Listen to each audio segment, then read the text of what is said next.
Welcome to our channel. Today we how to connect to VPS using GitHub Codespaces networking, complete guide step by step clearly.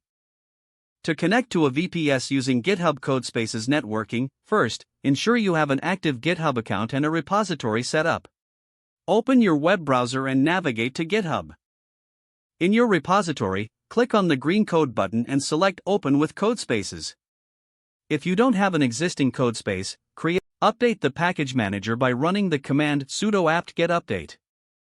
Install SSH if it's not already installed, using the command sudo apt-get install OpenSH-client. Next, you need to find the IP address of your VPS.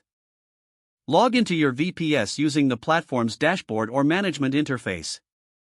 Make note of the public IP address displayed there. Return to your Codespace terminal. Use the command ssh your username at your VPS IP address to initiate a connection, replacing your If it's your first time connecting, you will be prompted to accept the server's key fingerprint. Type yes and hit enter. Enter your password when prompted to log into your VPS. Once connected, you can manage your VPS using terminal commands. To maintain the connection, avoid closing the terminal window.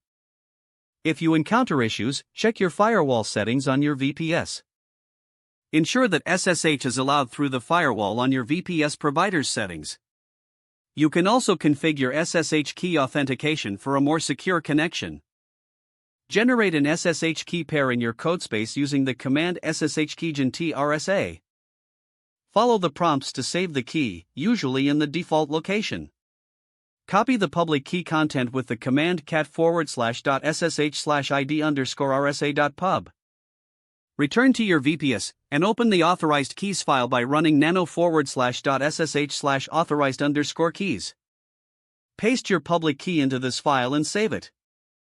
Now, you can connect to your VPS without entering your password each time. To terminate your session, simply type exit in the terminal. This completes your setup for connecting to a VPS using GitHub Codespaces networking.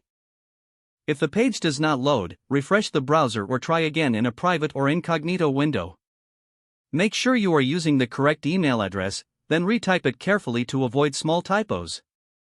Don't forget to like this video and subscribe to our channel for more step-by-step tech guides.